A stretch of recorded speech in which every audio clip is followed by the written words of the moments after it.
എല്ലാ പ്രേക്ഷകർക്കും വിദേശ വാർത്താ രംഗം എന്ന ഈ ചാനലിലേക്ക് സ്വാഗതം. കൂടുതൽ വിദേശ വാർത്തകൾക്കായി നിങ്ങൾ തീർച്ചയായും ഈ ചാനൽ സബ്സ്ക്രൈബ് ചെയ്യുക.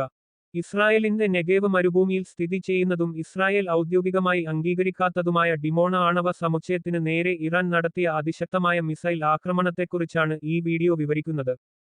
ഏകദേശം 60 വർഷത്തോളമായി ഇസ്രായേൽ രഹസ്യമായി സൂക്ഷിക്കുന്ന ഈ ആണവ കേന്ദ്രത്തിന് നേരെ പ്രാദേശിക സമയം രാത്രി പകൽ 12 മണി ആകാൻ 13 മിനിറ്റ് ഓടെയാണ് ഇറാന്റെ ഖൈബർ ഷക്കാൻ ബാലിസ്റ്റിക് മിസൈലുകൾ പതിച്ചത്. ഇസ്രായേലിന്റെ ആണവായുധ ശേഖരത്തിന്റെ പ്രധാന ഉറവിടമായി കരുതപ്പെടുന്ന ഈ കേന്ദ്രത്തിന് നേരെയുണ്ടായ ആക്രമണത്തിൽ 39 പേർക്ക് പരിക്കേൽക്കുകയും സമുച്ചയത്തിനുള്ളിലെ ഒരു കെട്ടിടം തകരുകയും ചെയ്തു. മിസൈൽ പതിച്ചതിന് തൊട്ടുപിന്നാലെ ഇസ്രായേൽ സൈന്യം പ്രദേശം പൂർണ്ണമായും അടച്ചുപൂട്ടുകയും മാധ്യമങ്ങൾക്ക് കർശനമായ നിയന്ത്രണം ഏർപ്പെടുത്തുകയും ചെയ്തു.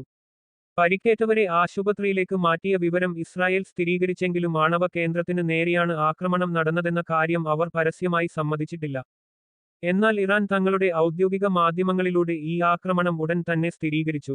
ഇറാന്റെ നദാൻസ് ആണവ കേന്ദ്രത്തിന് നേരെ ഇസ്രായേൽ നടത്തിയ ആക്രമണത്തിന് പകരമായാണ് ഡിമോണയെ ലക്ഷ്യം വെച്ചതെന്ന് ഇറാൻ വ്യക്തമാക്കി. ആണവ കേന്ദ്രത്തിന് പകരം ആണവ കേന്ദ്രം എന്ന നയമാണ് തങ്ങൾ സ്വീകരിച്ചതെന്ന് ഇറാൻ റെവല്യൂഷണറി ഗാർഡ് അറിയിച്ചു. ഇറാന്റെ ഓപ്പറേഷൻ ട്രൂ പ്രോമിസ് 4 എന്ന സൈനിക നീക്കത്തിന്റെ 31ാം ഘട്ടമായാണ് ഈ ആക്രമണം നടന്നത്.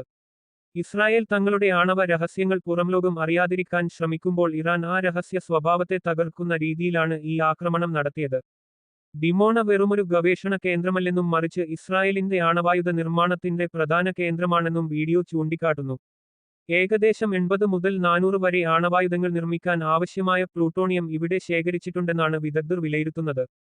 ആക്രമണത്തിന് ഉപയോഗിച്ച ഖൈബർ ഷക്കാൻ മിസൈലുകൾ ഇറാന്റെ 3ാം തലമുറയിൽപ്പെട്ട അത്യാധുനിക മിസൈലുകളാണ്. 1450 കിലോമീറ്റർ പരിധിയുള്ള ഈ മിസൈലുകൾക്ക് അതിവേഗതയിൽ സഞ്ചരിക്കാനും ദിശ മാറ്റാനുമുള്ള കഴിവുണ്ട്. ഇത് ഇസ്രായേലിന്റെ പ്രതിരോധ സംവിധാനങ്ങളെ മറികടക്കാൻ മിസൈലിനെ സഹായിക്കുന്നു. ഇസ്രായേലിന്റെ പ്രതിരോധ മിസൈലുകൾക്ക് വലിയ ചിലവ് വരുന്നുണ്ടെന്നും ഇറാന്റെ തുടർച്ചയായ ആക്രമണങ്ങൾ കാരണം ഇവയുടെ സ്റ്റോക്ക് കുറയുന്നതായും റിപ്പോർട്ടുകൾ സൂചിപ്പിക്കുന്നു. ഈ മിസൈൽ ആക്രമണത്തെ തുടർന്ന് ആഗോള വിപണിയിൽ എണ്ണവില ഗണ്യമായി വർദ്ധിച്ചു. ബ്രന്റ് ക്രൂഡ് ഓയിൽ വിലയിൽ 11% വർധനവാണ് ഉണ്ടായത്.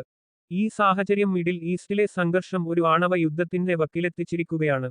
ഇരു രാജ്യങ്ങളും പരസ്പരം ആണവ കേന്ദ്രങ്ങളെ ലക്ഷ്യം വെക്കുന്നത് ആഗോള സുരക്ഷയ്ക്ക് തന്നെ വലിയ ഭീഷണിയാണ്.